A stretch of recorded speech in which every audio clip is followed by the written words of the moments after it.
DXBH 445 Punto Balita. Tinuod nga kasayuran alang sa katawhan. Maayong adlaw Pilipinas, maayong adlaw Bohol. Kami inyong kauban sa kasayuran, live gikan sa Bicibilar Campus. Kini ang Punto Balita sa DXBH 445 FM, ang inyong kasaligan sa balita.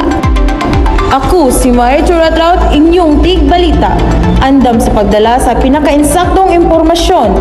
Ug ako si Judeline Escudero, padayon sa pagpahibalo kaninyo sa pinaka-latest ug naguna sa balita. Balitang diretso. Tinud anay. Ug karon, ani ang nagunang mga balita karong adlaw. Duha ka pasahero gidakop human sa bomb joke sa Panglao Airport. Mandatory drug testing sa aplikante sa mayor's permit sa Hagna. Grab Philippines official nang naglunsad sa ilang serbisyo sa Bohol. Bohol nakakuha og 33 ka medalya sa Batang Pinoy ug Philippine National Games. Bretman Rock nag-enjoy sa iyang pagbisita sa Bohol. Panahon sa tagbilaran ug uban pang bahin sa Bohol adunay hulga sa ating ulan ug thunderstorm. Duha ka pasahero gidakop human sa bomb joke sa Panglao Airport. Para sa dugang nga detalye, aniya si Rose Cainto. Gidakop sa kapulisan ang duha ka pasahero sa Cebu Pacific sa Bohol Panglao International Airport human magbinuang og bomb joke. Ang insidente misangpot sa pagkabalakas sa mga otoridad ug hinungdan sa temporaryong pagkadili sa operasyon sa airport. Gibutangan dayon og dugang seguridad ang maong lugar aron masiguro ang kalawasan sa mga pasahero. Rose Caintoy nagbabalita. Salamat, Rose. Mandatory drug testing sa mga aplikante sa mayor's permit sa Hagna. Para sa dugang nga detalye, ania si Hanilo Aho.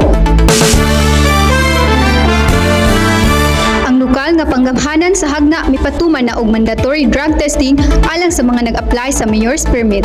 Kini usa ka lakang aron masiguro nga ang mga negosyo sa lungsod gipadagan sa mga responsable ug limpyo nga individual. Ang mga negosyante nga mapakya sa maong test otomatikong dili mahatagan og permit. Hanilo Ahok nagbabalita.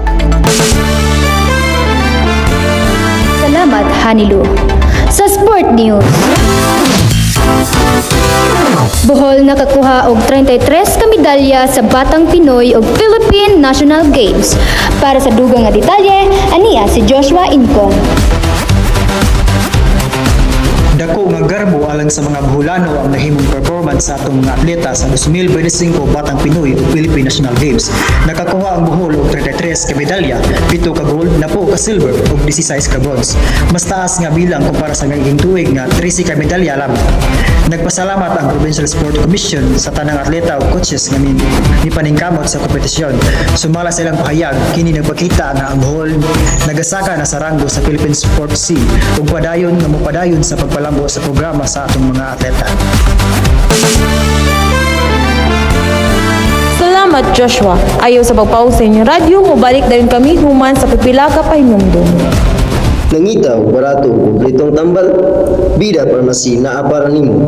Luwas, kumpiyansa, ug abot kaya. Bida parmasi ang imong kauban sa maayong panglawas. Ug balik kami alang sa dugang pang mga balita. Grab Philippines official nang naglunsad sa ilang serbisyo sa Bohol. Para sa dugang nga detalye, aniya si Christine Aring. Opisyal nang gilunsad sa Grab Philippines ang ilang serbisyo sa transportasyon o food delivery sa Bohol. Nga gilakip ang Grab Car o Grab Food. Ang Bohol Panglao International Airport usa sa mga unang lugar nga nagpatuman nga makatabang sa mga turista ug mga lokal nga pasahero. Christina Rig nagbabalita. Salamat, Christine. Para sa atong Chika Update. Bretman Rock nag-enjoy sa iyang pagbisita sa Bohol. Para sa dugang nga detalye, aniya si Faith Alexa Man. Filipino-American social media influencer. Nga si Bretman Rock, kauban ng iyang uyab nga si Justice Fester, nagbisita sa Bohol human sa ilang pag-ato sa El Nido, Palawan. Di-share ni Bretman sa iyang Instagram stories ang ilang mga litrato sa Chocolate Hills. Samtang si Justice nag-post og video nga nagpakita kang Bretman nga nagsayaw uban sa staff sa usa ka restaurant sa Bohol. Faith Alexa Manla, inyong kachika updates. Salamat, Alexa. Weather updates. Panahon sa tagbilaran ug uban pang bahin sa Bohol, adunay hulga sa ting-ulan ug thunderstorm. Alang sa dugang pang detalye, aniya si Jonaby Lagapa. Karong adlaw, gilauman nga moabot sa 32 degrees Celsius ang pinakataas nga temperatura sa Tagbilaran City. Samtang ang pinakabugnaw nga temperatura moabot sa 25 degrees Celsius. Ang kadaghanan sa Bohol makasinati og halapad nga panganod o posibleng mahulog ang pipila ka patak sa ulan sa hapon. Sa mga musakay og bangka o magbiyahe sa kadagatan, girekomenda nga magmonitor sa update gikan sa Pag-asa tungod sa posibleng kusog nga hangin sa pipila ka parte sa Visayas. Magdala og payong o kapote o mag-amping sa kadalanan tungod sa posibleng pagkabasa sa dalan. Jonaby Lagapa, nagbabalita. Salamat, Jonah. Ayaw sa papawong sa iyong radyo, mabalit dayon kami human sa pipila ka pahinumdum. Ubo og sipon, ayaw pasagdi, gamit na sa BioHerb Syrup. Natural nga sangkap, epektibo o proven. BioHerb Syrup alang sa maayong panglawas. DXBH Drama Present Handumanan sa usa ka awit.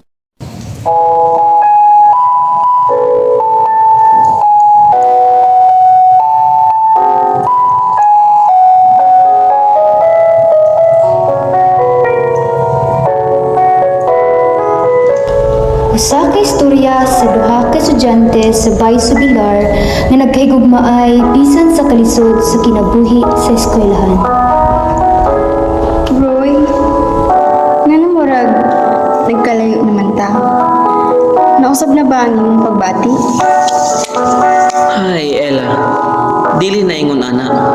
Na-pressure lang ko sa mga requirements sa thesis o practice sa varsity. Pero akong gugma para nimo, wa jud mausab.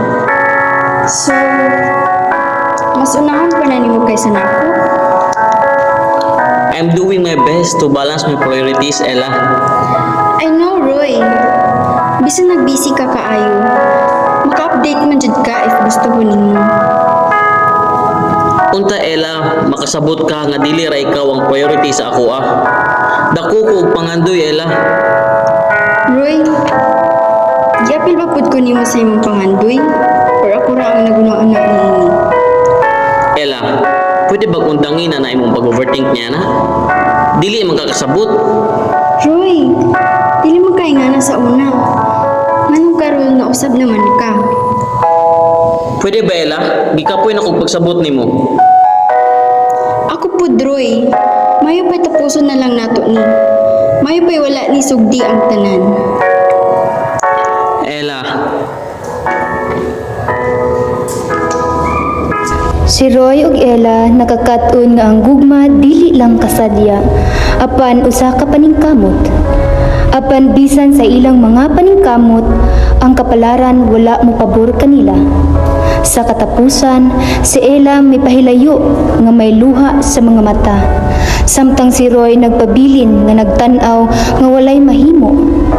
Ang ilang gugma nga kaniadto lig-on nahimong usa na lang kasugilanon nga naputol sa kasakit o kapakyasan.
bulag mga suking tigpaminaw.